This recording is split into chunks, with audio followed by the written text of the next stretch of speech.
আগামী সপ্তাহে হোয়াইট হাউসে বৈঠকের জন্য ভারতের প্রধানমন্ত্রী নরেন্দ্র মোদীকে আমন্ত্রণ জানিয়েছেন মার্কিন প্রেসিডেন্ট ডোনাল্ড ট্রাম্প। বিষয়টি নিশ্চিত করেছেন হোয়াইট হাউসের এক কর্মকর্তা। পারস্পরিক দেশ দুটির মধ্যে দ্বিপাক্ষিক বাণিজ্য ও কৌশলগত সম্পর্কের ক্ষেত্রে অতি গুরুত্বপূর্ণ একটি পদক্ষেপ হিসেবে বিবেচিত হচ্ছে ট্রাম্প মোদীর বৈঠকটি। কেননা ভারতীয় পণ্যেও সমান শুল্ক আরোপে ট্রাম্পের হুমকি নিয়ে যথারীতি দুশ্চিন্তায় পড়েছেন মোদী সরকার।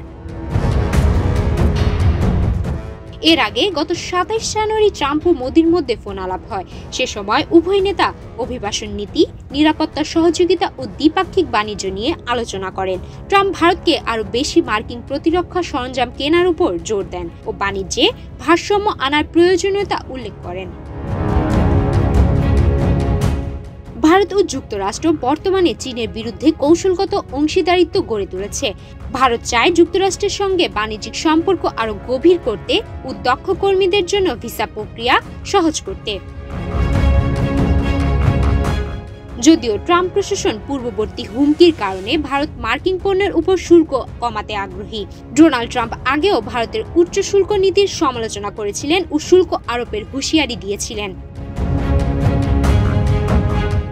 বর্তমানে ভারতের বৃহত্তম বাণিজ্যিক অংশীদার হল যুক্তরাষ্ট্র। ২০২৩-২৪ অর্থ বছরে দুই দেশের মধ্যে বাণিজ্যের পরিমাণ $১১,৮০০ কোটি ছাড়িয়েছে, যেখানে ভারত $৩,২০০ কোটি বাণিজ্য উদ্ধৃত বজায় রেখেছে। এদিকে বিশেষজ্ঞদের ধারণা, বাংলাদেশের বর্তমান রাজনৈতিক পরিস্থিতি এবং অন্যান্য গুরুত্বপূর্ণ বিষয় নিয়ে ট্রাম্প মোদীর বৈঠকে আলোচনা হতে পারে। তবে সম্প্রতি পরিস্থিতিতে মোদী এখন ব্যস্ত নিজের পিঠ বাঁচাতে।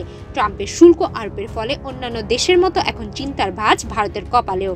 তাই তাদের বৈঠকে সর্বাধিক গুরুত্বপূর্ণ আলোচনার বিষয়বস্তু হবে ট্রাম্পের শুল্ক আরোপ ইস্যু।